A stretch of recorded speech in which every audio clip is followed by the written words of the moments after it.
بینندگان عزیز سلام. اخبار تاجیکستان و جهان را من عبدالله اشرف براتون تقدیم میکنم. امروز جمعه 1 نوامبر است. در برنامه امروز این موضوع ها را داریم. دادستان از دادگاه ناحیه سینای شهر دوشنبه خواست ملا صدرالدین 18 سال زندان شود. پیوندان امیدوارند دادگاه او را عفو میکند. جنگجویان دولت اسلامی مرگ رهبرش ابوبکر بغدادی را تصدیق کرده گفتند که خلیفه نو انتخاب کردند. شمع‌های فروزان درون کدو و لباس‌های ترسناک. جوانان در شهر دوشنبه هالووین را جشن گرفتند و مقامات هم مانع تجلیل آن نشدند. نغزای کو تاچو خصامشان کودکو اگر شهر دبرویان عادی اونایی که نه خیلی متاسفم. برنامه را با خبرها از تاجیکستان آغاز میکنیم. دادستان از دادگاه ناحیه سینای پایتخت تقاضا کرده است که روحانی تاجیک صدرالدین مولایف را به 18 سال زندان محکوم کند. صدرالدین مولایف به عضویت در سازمان افراطی جماعت تبلیغ متهم می شود. به گفته نزدیکانش او با وعده عفو از ترکیه برگشت و روز 21 سپتامبر بازداشت شد. دادستانی کل او را به تروریسم زرخریدی متهم کرده است. وکیل دفاعش طلب 18 سال زندان را سنگین نامید. نعمت الله مولایف برادر صدرالدین مولایف روز 31 اکتبر به رادیو آزادی گفت امیدوار بودند برادرش عفو می شود. صدرالدین مولایف داماد روحانی معروف ملا حیدر شریف زاده است. او را در شهر کولاب با نام ملا صدرالدین می شناسند. پس از 3 روز اعلان مرگ ابوبکر البغدادی از سوی پرزیدنت امریکا دونالد ترامپ، گروهی دهشت افکن دولت اسلامی این خبر را تصدیق کرده همزمان اسم رهبر نوش را اعلان کرد. جایگزین بغدادی در داعش ابو ابراهیم الهاشمی القریشی اعلان شد. کیومرثی عطا موضوع را ادامه می‌دهد. گروهی به نام دولت اسلامی خبری مرگ رهبر خود ابوبکر بغدادی را تصدیق کرد. در یک ثبت اودیویی که در اینترنت نشر شد، نمایندگان این گروه افراطی اسم رهبر نوشان را اعلان کردند. گفتند که ابو ابراهیم الهاشمی القریشی را خلیفه نو انتخاب کردند. بغدادی دولت اسلامی را از سال 2014 هم از زمان ظهور آن راهبری میکرد. درباره مرگ او در 5 سال گذشته بارها خبر نشر شد، اما دروغ میبرآمد. روز 27 اکتبر امسال درباره محو او دونالد ترامپ رئیس جمهوری آمریکا خبر داد. نوار ویدیویی عملیات هم نشر شد. وزارت دفاع آمریکا گفت که او و همراهانش اول مقاومت نشان دادند. بعداً با 2 فرزندش به نقب فرار کرده خود را ترکانده است. در واشنگتن گفتند که با وجود محو رهبر داعش، سربازان آمریکایی در حال آماده باش هستند. زیرا از احتمال دور نیست که جنگجویان گروه تندرو دولت اسلامی برای قتل رهبرشان قصاص بگیرند. وزارت امور خارجه تاجیکستان اجازه کار 7 خبرنگار رادیو آزادی در دوشنبه را دراز کرد، ولی درخواست 2 نفر از جمله میرزا نبی خالقزاد اجرا کننده وظیفه مدیر دفتر را به جواب گذاشت.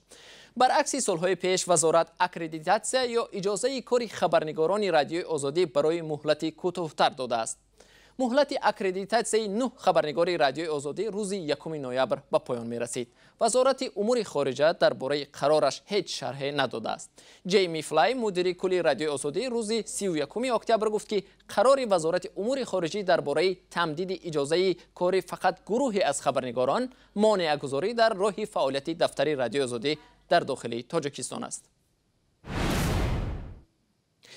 یک پژوهش خزینه کودکان سازمان ملل متحد ثابت کرده است که مهاجرت کاری از تاجیکستان به زندگی کودکان تأثیری بد می‌گذارد.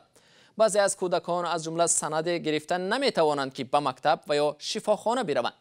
محققان آنها را کودکان ناعیان و یا به قول دیگر شبح نامیدند. چگونه مهاجرت کودکان را عذاب می‌دهد و مهر پدرانشان را کم می‌کند؟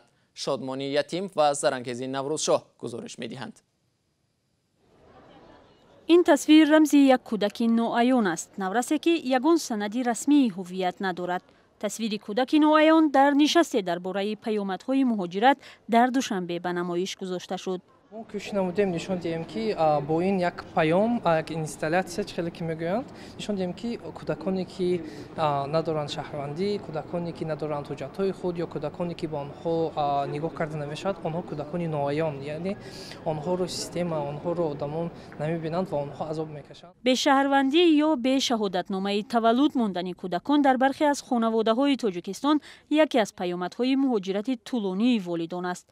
یک پژوهش تازه سازمان یونیسف در چند ناحیه آشکار کرده است که تقریباً 3000 نورسی از 9 تا 18 ساله از شهادتنامه و دیگر امتیازهای اجتماعی محرومند.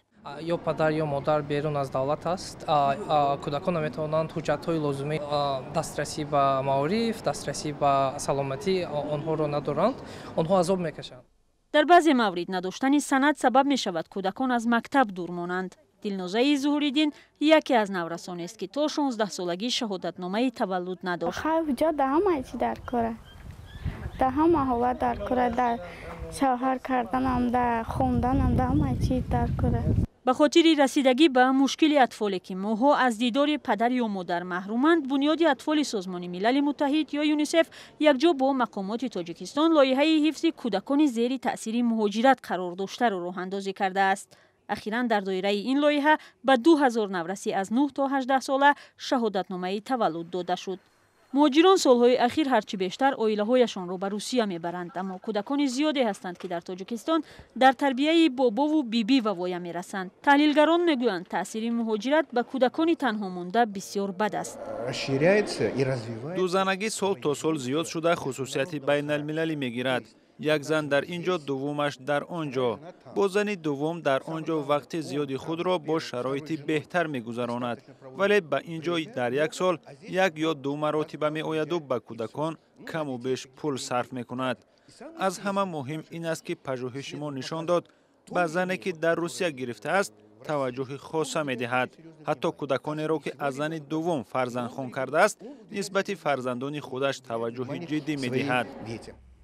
دولت تاجیکستان را پیوسته تنقید می‌کنند که برای تأمین مردم با جای کار در داخل شرایط فراهم نمی‌آورد و به مهاجرت که برای عائله‌های زیاد پیامدهای ناگوار دارد چشم می‌پوشد. تحقیق دیگر یونیسف در گذشته معلوم کرده است که کودکانی که پدرانشان در مهاجرت کاری هستند بیشتر افسرده حال و محزونند و سرکش و کناره‌جو می‌شوند. ضمن پژوهش معلوم شده است که 50% کودکان خانواده‌های مهاجران کاری هفته یک بار غمگین و افسرده بودند. این خبر هم درباره فرزندان مهاجران است. بختیار عثمانوف نورس 11 ساله تاجیکی تابستان امسال در روسیه یک دوستش را از داخل چاه آب جوش نجات داد. با مدال برای جسارت قدردانی شد. مراسم تقدیم جایزه روز 1 نوامبر در شورای فدراسیون پالاتای بالایی پارلمان روسیه برگزار گردید. رئیس شورای فدراسیون والنتینا ماتوینکو نیز در این مراسم حضور داشت. 27 می امسال بختیار عثمانوف از یک کوچه شهر خباروفسک همراه دوستش سلاوا میگذشت که ناگهان دوستش به چاه آب جوش افتاد. بختیار توانست دوستش را که 40% بدنش سوخته بود از داخل چاه بیرون آورد. قدردانی شدن فرزند مهاجران تاجیک در حالی است که به قول حامیان حقوق در مطبوعات روسیه کارگران خارجی و کارجویان غیر روس به خصوص مهاجران از آسیای مرکزی و تاجیکستان منفی معرفی می شوند. کارنمایی ها و نیکی های مهاجران زیاد به مطبوعات راه نمی‌یابد. بعد قبول قانون درباره 30% کردن سهم زنان در پارلمان قرقیزستان، حامیان حقوق و سازمان ها با برگزاری نشست ها سعی دارند که به بانوان راهی رسیدن به کرسی وکیلی را نشان دهند. نشست ها در گوشه های گوناگون قرقیزستان ادامه دارند و عین زمان هدف تغییر مناسبت جامعه به زنان است که وظیفه آنها را فقط خوراکپزی و روبوچینی خانه می شمارد. گزارش تلویزیونی نستایش ریم را در این باره مومین احمدی تقدیم می کند. در انتخابات گذشته به آیگل همگی چند آواز نرسید که در انتخابات مجلس محلی پیروز شود. هرچند از میان 8 زن داوطلب رأی بیشتر به دست آورد.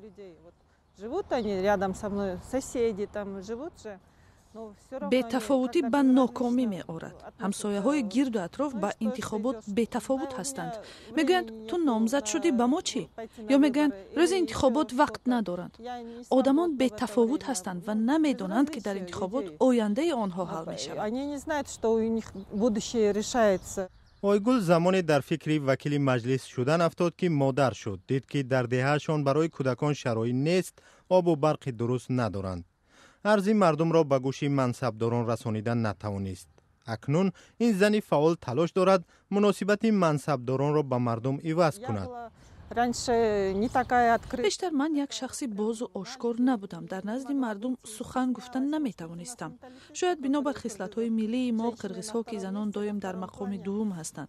این دوره‌های آموزشی باوری و اعتماد مرا به خود بیشتر کرده است. زنان در صحنه سیاسی قرغیزستان هنوز حضور فعال ندارند. در پارلمان همگی 16% وکیلان زنانند.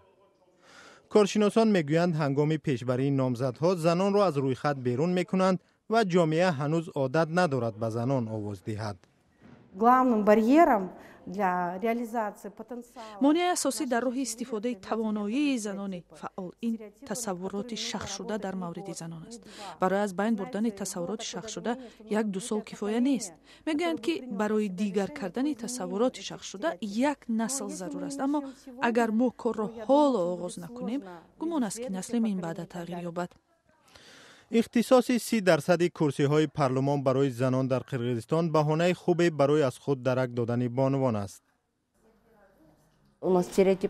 مناسبت جامعه ما با زنان بسیار سنتی است. بگذار زنان در جای خود پشت آتش دام باشند و مثل این. لیکن وقتی زن در سیاست اشتراک نمی کند، هنگام قبول قرارها مسئله های اجتماعی صرف نظر می شوند.